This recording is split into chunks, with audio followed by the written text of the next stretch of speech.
पचमढ़ी के सेलाकुई पहुंचे सीएम पुष्कर सिंह धामी। मुख्यमंत्री ने महक क्रांति 2026-2036 का शुभारंभ किया। 5 सैटेलाइट सेंटरों का भी सीएम धामी ने शिलान्यास किया।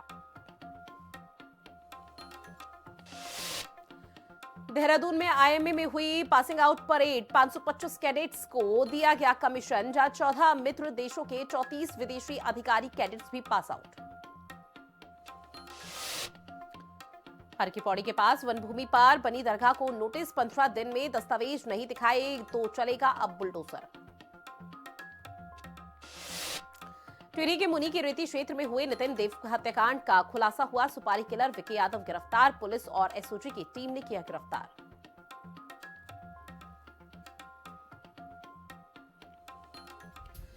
और चलिए शुरुआत करते हैं बुलेटिन की, जहां पर देहरादून में all India public relation conference का सीएम पुष्कर सिंह धामी ने दीप जलाकर सम्मेलन का शुभारंभ कर दिया है। अब इस खास अवसर पर मुख्यमंत्री ने फोटो प्रदर्शनी को देखा, जहां इसके साथ ही विभिन्न हस्तशिल्प उत्पादों के स्टॉल का निरीक्षण किया। इस खास अवसर पर मुख्यमंत्री पुष्कर सिंह धामी ने देश भर से आए जनसंपर्क विशेषज्ञ और युवा प्रतिभाओं का स्वागत किया। मुख्यमंत्री ने कहा है कि इस साल की थीम पीआर विजन फॉर 2047 विकसित भारत के संकल्प को साकार करने की दिशा में बेहद प्रासंगिक है।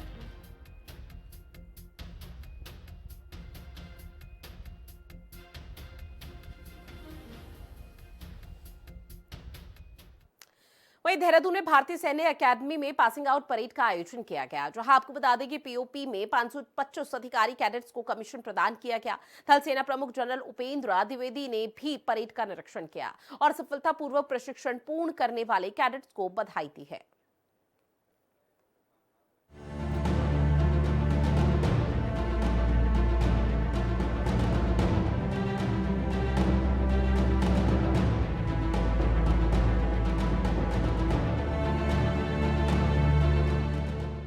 देहरादून में भारतीय सैन्य अकादमी के ऐतिहासिक ड्रिल स्क्वायर में 157वीं पासिंग आउट परेड हुई। समारोह में गौरव, परंपरा और सैन्य अनुशासन की झलक देखने को मिली। इस अवसर पर अधिकारी कैडेट्स को भारतीय सेना में कमीशन प्रदान किया गया।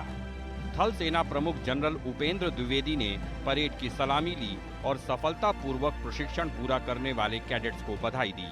थल सेना प्रमुख ने नवनियुक्त अधिकारियों से भारतीय सेना की परंपराओं का पालन करते हुए निष्ठा और समर्पण के साथ राष्ट्र सेवा करने का आह्वान किया। कैडेट्स को संबोधित करते हुए थल सेना प्रमुख ने कहा कि सैन्य सेवा केवल एक नौकरी नहीं, बल्कि एक ऐसा दायित्व है जो सर्वोच्च त्याग की मांग करता है। पासिंग आउट परेड में 525 अधिकारी कैडेट्स को कमीशन प्रदान किया गया। इसके साथ ही 14 मित्र देशों के 34 विदेशी अधिकारी कैडेट्स भी पास आउट हुए। ट्रेनिंग के दौरान सर्वश्रेष्ठ प्रदर्शन करने वाले कैडेट्स को पासिंग आउट परेड में सम्मानित किया गया। स्वॉर्ड ऑफ ऑनर और स्वर्ण पदक निष्कल द्विवेदी, रजत पदक बादल यादव, कांस्य पदक कमलजीत सिंह, रजत पदक टीईएस अभिनव मेहरोत्रा, रजत पदक टीजी जाधव सुजीत संपत, रजत पदक स्पेशल कमीशन्ड अफसर सुनील कुमार क्षेत्री, सर्वश्रेष्ठ विदेशी cadet Mohammad Safeen Ashraf Bangladesh, chief of army staff banner Imphal company. समारोह में वरिष्ठ सैन्य अधिकारियों और विशिष्ट अतिथियों के साथ ही कैडेट्स के अभिभावक और परिजन भी मौजूद रहे। कैडेट्स के परिजन अपने परिवार के युवा सदस्य की उपलब्धि पर गर्व महसूस करते दिखे। वहीं इस उपलब्धि पर कैडेट्स का उत्साह देखते ही बना। कि हम सबके लिए बहुत खुशी का मौका है और इससे ज़्यादा इंपॉर्टेंट दिन मेरी लाइफ में और इन सब के जो मेरे कोर्समेट हैं इनकी लाइफ में कोई नहीं होगा। इवन हमारे पेरेंट्स आज बहुत खुश हैं, तो हम चाहते हैं कि आज बस खुश रहें। बहुत लंबी जर्नी थी, फादर थे एक्स सर्विसमैन और आज फाइनली जाके ड्रीम कंप्लीट हुआ है। थैंक यू मेरे कोर्समेट्स का, थैंक यू इस अकेडमी का, एंड थैंक यू मेरे पेरेंट्स का जो लाइफ टाइम मेरे साथ सपोर्ट। परेड का समापन पारंपरिक अंतिम पग के साथ हुआ, जब युवा अधिकारी राष्ट्र की संप्रभुता, सम्मान और मूल्यों की रक्षा के संकल्प के साथ आगे बढ़े। देहरादून से संवाददाता दीपिका भंडारी के साथ ब्यूरो रिपोर्ट, हिंदी खबर। अब बात करते हैं पौड़ी की, जहां पर कंडोलिया मैदान में सांसद खेल महोत्सव का शुभारंभ हो चुका है। केंद्रीय खेल मंत्री मनसुख मंडाविया ने किया। इस खास अवसर पर पौड़ी के सांसद अनिल बलूनी भी विशेष रूप से मौजूद रहे, जहां खेल मंत्री डॉक्टर मनसुख मांडविया ने कहा है कि केंद्र सरकार पहाड़ी क्षेत्रों में खेलों को बढ़ावा देने के लिए लगातार प्रयास कर रही है। गढ़वाल लोकसभा क्षेत्र के हमारे सांसद अनिल बलूनी जी ने सांसद खेल महोत्सव का आयोजन करा है। इस आयोजन के उद्घाटन के अवसर पर मुझे आने का अवसर मिला। इतनी बड़ी संख्या में पहाड़ी क्षेत्र के युवाओं ने इस सांसद खेल महोत्सव में भाग लेके मोदी जी की खेल संस्कृति को बढ़ावा दिया है। यहाँ के युवाओं में स्पोर्ट्स स्पिरिट देख के मैं अवश्य कहूंगा कि आने वाले दिनों में गढ़वाल लोकसभा क्षेत्र के युवा स्पोर्ट्स में अपने कैरियर बना के गढ़वाल, उत्तराखंड और भारत का नाम रोशन करेगा।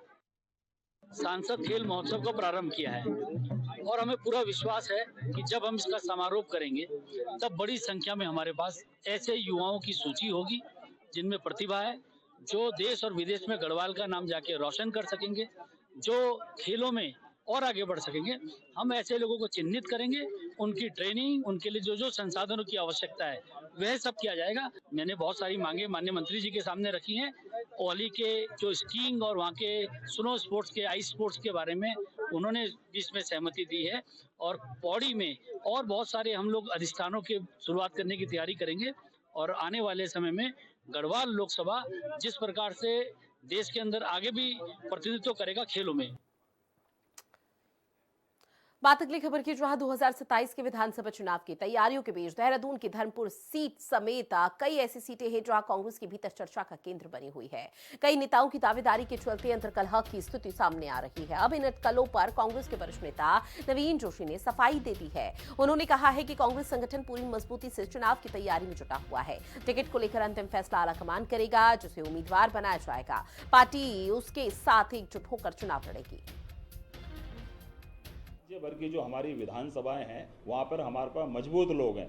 एक सीट पर हमारे पास 10-10, 15-15 दावेदार हैं और अनुभवी दावेदार हैं। ये पार्टी का निर्णय है कि कौन किसको टिकट देगा। सभी लोग जनता के बीच में जा रहे हैं और जो भारतीय जनता पार्टी की नाकामियां हैं उसको लेकर जनता से मिल रहे हैं और सरकार के विरोध में जो काम नहीं हो पा रहे हैं धरना प्रदर्शन करके उसको करवाने का काम कर रहे हैं। ये तो अच्छी बात है कि कांग्रेस के पास इतने कैंडिडेट्स हैं, किसी को भी पार्टी उचित समझे चुनाव लड़ा सकती है। आज भारतीय जनता पार्टी की स्थिति देख लीजिए, जो उनका मंत्रिमंडल है आधे से ज़्यादा कांग्रेस पृष्ठभूमि के लोग वहाँ पर विराजमान है। कांग्रेस की सरकार चल रही है। जिस दिन वो लोग वापस आएंगे मैं समझता हूँ कि भारतीय जनता पार्टी का सफाया होना निश्चित है। अब खबर लक्सर से है, जहां पर बीजेपी के प्रदेश नेतृत्व ने वरिष्ठ नेता जसवीर बसेरा को बीजेपी किसान मोर्चा का जिला अध्यक्ष नियुक्त कर दिया है। लक्सर पहुंचने पर पार्टी कार्यकर्ताओं ने उनका जोरदार तरीके से स्वागत किया। इस अवसर पर जसवीर बसेरा ने कहा कि पार्टी ने जो जिम्मेदारी उनके कंधों पर सौंपी है उसे वो पूरी ईमानदारी और मुस्तैदी से निभाएंगे।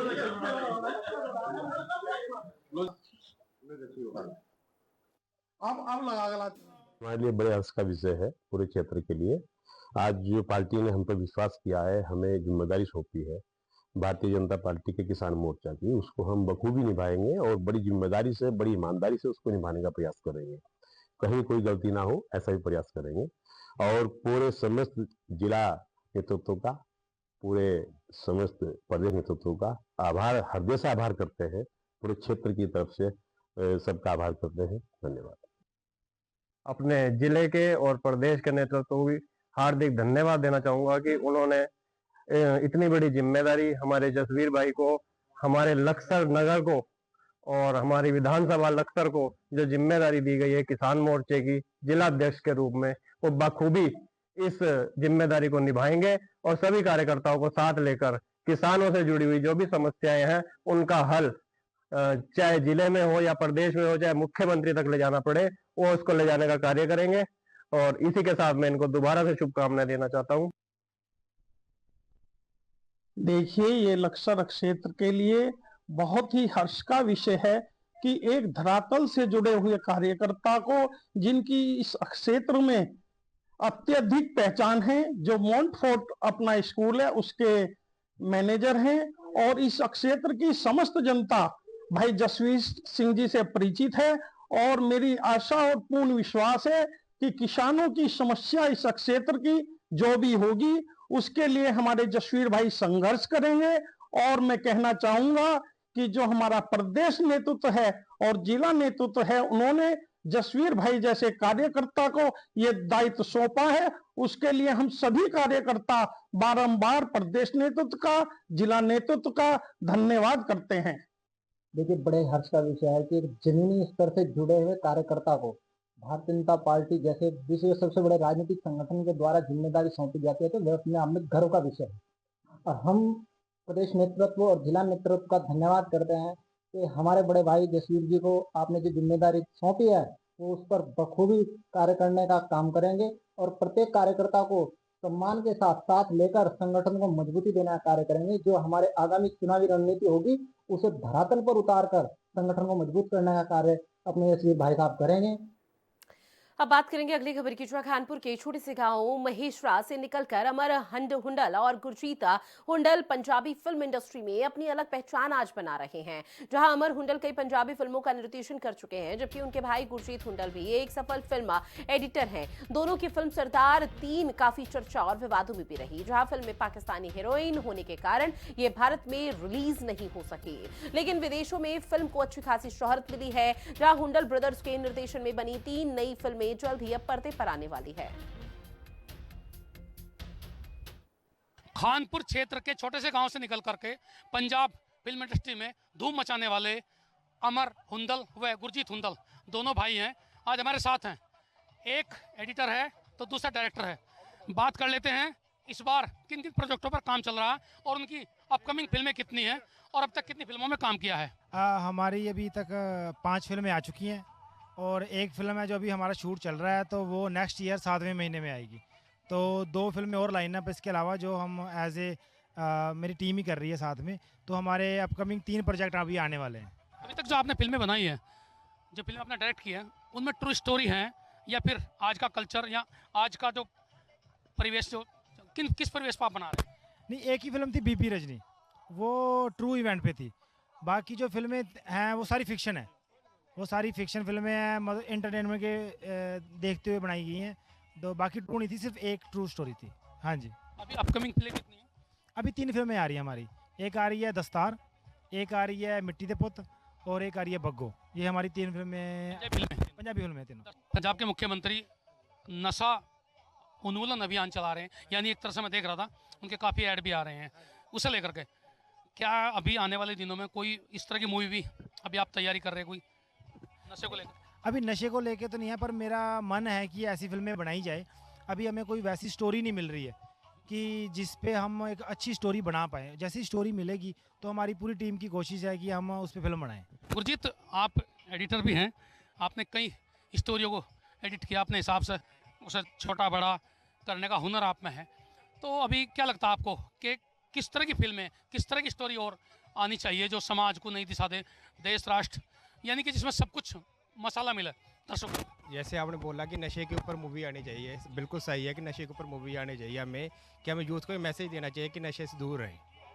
ऐसी चीज़ें हम जरूर बनाएंगे, आगे आने वाली फिल्मों में आप अपने लेके आएंगे चीज़ें। हाँ जी।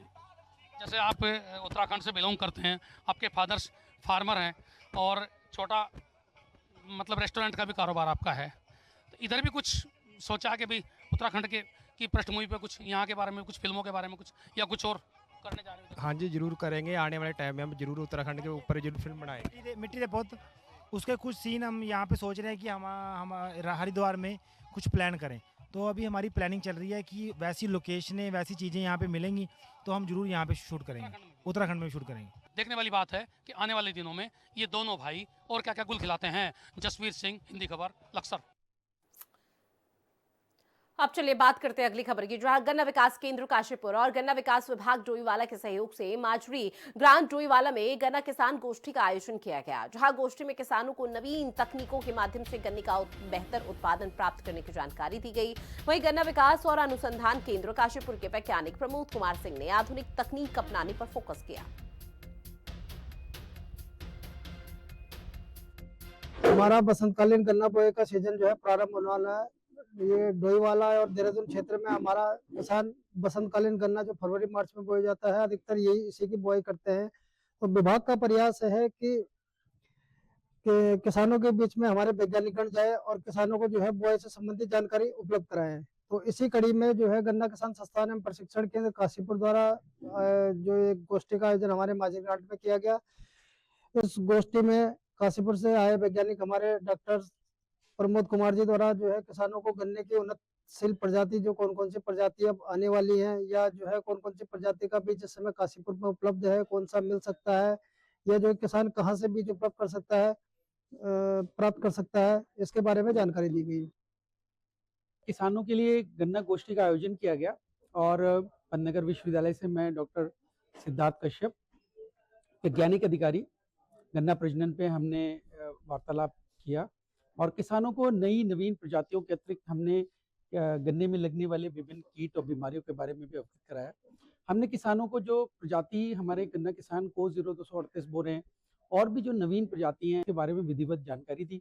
इसके अतिरिक्त गन्ने के अंदर जो विभिन्न तरीके की बीमारियां लग रही हैं, जिनमें काना रोग बहुत ही सर्वप्रथम है और जिससे को 0238 प्रभावित हुई है, हमने किसानों को आगाह किया कि भाई इसके लिए आप गन्ने का जो सेट है उसका ट्रीटमेंट करें और बेहतर तरीके से गन्ना उत्पादन के लिए इन बीमारियों से बचाव करें। और यही नहीं अपितु आपको जो कीटों हैं जिनमें कि टॉप बोरर का जो बहुत ज़्यादा आपतन देखा जा रहा है, उसके निवारण की भी हमने इनको तरीका बताया।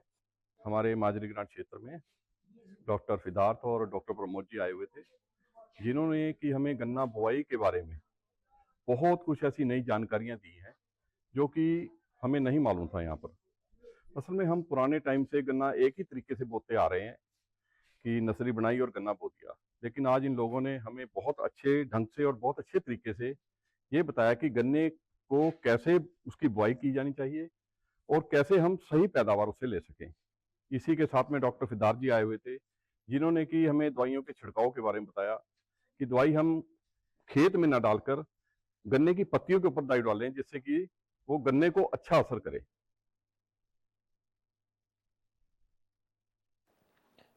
बात अगली खबर की करेंगे, जहां मुनि की रेती के तपोवन स्थित डेक्कन वैली में कैफे संचालन नितिन देव की हत्या का मुख्य आरोपी सुपारी किलर विकी यादव पुलिस और एसओजी की टीम ने उत्तर प्रदेश के ग्राम हल्दी बलिया से गिरफ्तार किया है। आरोपी को मुनि की रेती थाने लाया गया और कोर्ट के आदेश पर फिलहाल जेल भेज दिया गया। मामले में उसका साथी प्रकाश पांडे पहले ही टिहरी जेल में बंद है, जहां हत्या की साजिश रचने वाला विपिन नैयर और उसे किलर से मिलवाने वाला विमलेश भी जेल में है। हत्या 5 मई को रंजिश के चलते की गई थी। वहीं पहाड़ों में आज भी कई गांव मोटर मार्ग से वंचित है, जिससे ग्रामीणों को भारी परेशानियों का सामना इस वक्त करना पड़ता है। ताजा मामला है चमोली के देवाल ब्लॉक के एरठा गांव का, जहां बीमार पूरन राम को 5 किलोमीटर पहाड़ी रास्ते से डांडी में ले जाया गया। जो आपको बता दें कि अनुसूचित जाति बाहुल्य इस गांव में सड़क की वर्षों पुरानी मांग अब तक पूरी नहीं हो पाई।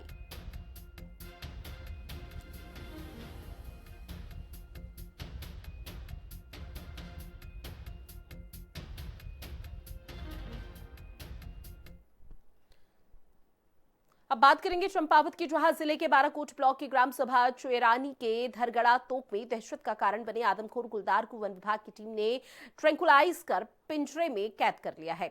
आपको बता दें कि जिलाधिकारी मनीष कुमार के निर्देश पर यह बड़ी कार्रवाई को अंजाम दिया गया। 9 दिसंबर को गुलदार ने देव सिंह अधिकारी पर हमला कर उसकी जान ले ली थी, जिससे क्षेत्र में भय का माहौल था। वहीं गुलदार के पकड़े जाने के बाद ग्रामीणों ने अब राहत की सांस ली है।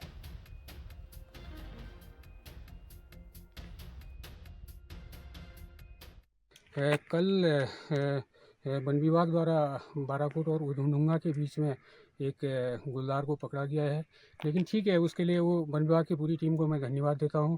और साथ ही एक पिंजरे को ग्राम पंचायत जो मिर्तोली के ओखलंदा और मिर्तोली के बीच में लगाया गया था, उस पिंजरे को वहाँ से निकाल के वो अनंत भेज दिया गया है।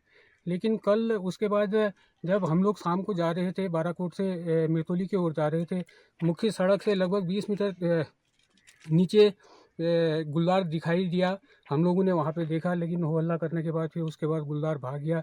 लेकिन मेरे विभाग से निवेदन है कि आप लोग पिंजरा वहाँ पे फिर लगाने की कृपा करें, और ताकि वहाँ की जनता के लिए जो समस्याएं बनी आ रही हैं उस समस्याएं से निदान हो। अब खबर खटीमा से है, जहां पर रोडवेज बस अड्डे के पास चाकूबाजी की घटना में तुषार शर्मा की मौत हो गई। इस पुरानी रंजिश में सलमान और अभय गंभीर रूप से घायल हुए हैं। जहां घटना बस अड्डे के समीप चाय की दुकान पर हुई है। हमलावरों ने तीनों पर ताबड़तोड़ चाकू से हमला किया। जहां तुषार की मौके पर ही मौत हो गई है। पुलिस ने जांच शुरू कर दी है, आरोपी की तलाश में जुटी है। एक बड़ी दुखद घटना है कि कल रात्रि 9 बजे हमारे एक व्यापारी की निर्मम चाकुओं से गोद कर खटीमा मुख्य चौराहे भी कहना चाहिए, मेन मार्केट पर रात्रि 9 बजे कई एक चाकुओं से वार करते हुए असामाजिक तत्वों द्वारा उसकी निर्मम हत्या कर दी गई है। 4 घंटे जिंदा था मेरा तुषार, किसी ने कहा, किसी ने कुछ भी नहीं देखा। मेरा बच्चा टूटी शायद इन लोगों ने घेर ही मारा, सबने तुषार की पट्टी भी नहीं करी किसी ने। एक भी हॉस्पिटल में इतने डॉक्टर थे, किसी ने भी पट्टी नहीं करी। तुषार का मास्क निकल रहा था, निकल रहा था, सबके ट्रीटमेंट चल रहे थे, बस तुषार के छोड़ के। तुषार का ट्रीटमेंट नहीं चल रहा था, बाकी सबका ट्रीटमेंट चल रहा था। और एम्बुलेंस लाइनों से खड़ी है, किसी ने भी एम्बुलेंस नहीं दी। सरकारी हॉस्पिटल में एम्बुलेंस के देखने के लिए खड़ी है। वहीं दिल्ली ब्लास्ट के बाद वरिष्ठ अधिकारियों के निर्देश पर तीर्थ नगरी ऋषिकेश में हर दिन ट्रैकिंग अभियान चलाया जा रहा है। ट्रैकिंग अभियान में हर वाहन को बारीकी से ट्रैक किया जा रहा है। वहीं संदिग्ध दिखने वाले व्यक्तियों पर विशेष नजर रखी जा रही है। ऋषिकेश में आईएसबीटी, नटराज चौक, श्यामपुर और त्रिवेणी घाट पर पुलिस की लगातार निगरानी जारी है।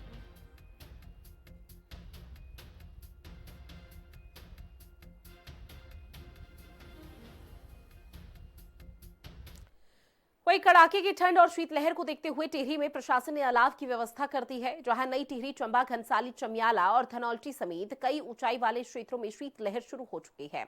अब इसी को देखते हुए प्रशासन ने जगह जगह पर अलाव की व्यवस्था कर दी है, जिससे लोगों को ठंड से बचाया जा सके।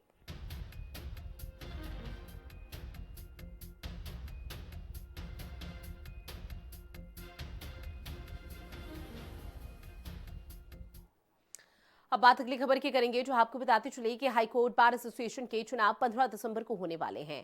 मुख्य चुनाव अधिकारी कुर्बान अली ने बताया है कि चुनाव को लेकर तैयारी पूरी हो चुकी है। 15 दिसंबर को सुबह 10 बजे से शाम 4 बजे तक मतदान होगा। इस साल 1770 मतदाता अपने मत का इस्तेमाल करेंगे, जहां 15 दिसंबर यानी कि कल चुनाव का परिणाम घोषित करने का प्रयास भी किया जाएगा।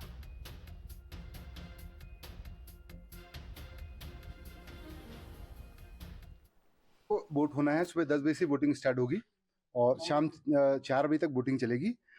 इस बार जो वोटर है, थोड़ा सा वोटिंग लिस्ट हमारी जो है, वोटर्स जो हैं, मतदाता ज़्यादा हैं, तो 1770 के लगभग जो है हमारे मतदाता इस टाइम हमें दिखाई दे रहे हैं, जो अपने मताधिकार का प्रयोग करेंगे। उसमें से करीब 50 जो मतदाता हैं वो कल टेंडर वोटिंग के तौर पर अपना मत का प्रयोग कर चुके हैं। उत्तराखंड में मानव वन्यजीव संघर्ष में मृतकों के परिजनों को अब 10 लाख रुपए की मुआवजा यानी कि सहायता राशि दी जानी है। सरकार ने नई दरों को मंजूरी देते हुए इसका लेकर आपको बता दें कि जो एनओसी है वो जारी कर दी गई है। वहीं पहले ये मुआवजा राशि 6 लाख थी, जिसे बढ़ाकर 10 लाख रुपए कर दिया गया है। सरकार ने नई दरों को मंजूरी देते हुए इसका शेड्यूल जारी किया हुआ है, जहां पहले ये राशि 6 लाख रुपए थी, अब 10 लाख है।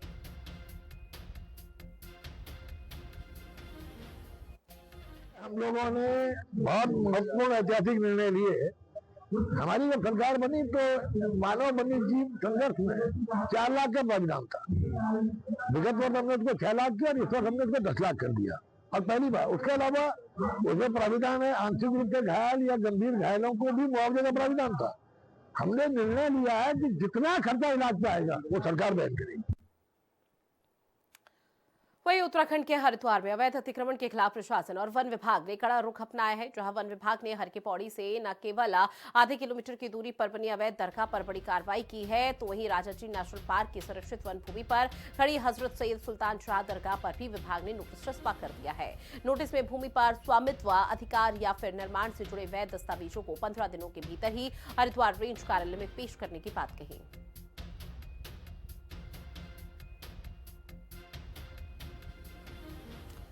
और चलिए उत्तराखंड के इस खास बुलेटिन में इतना ही। आप बने रहिएगा हिंदी खबर के साथ। नमस्कार।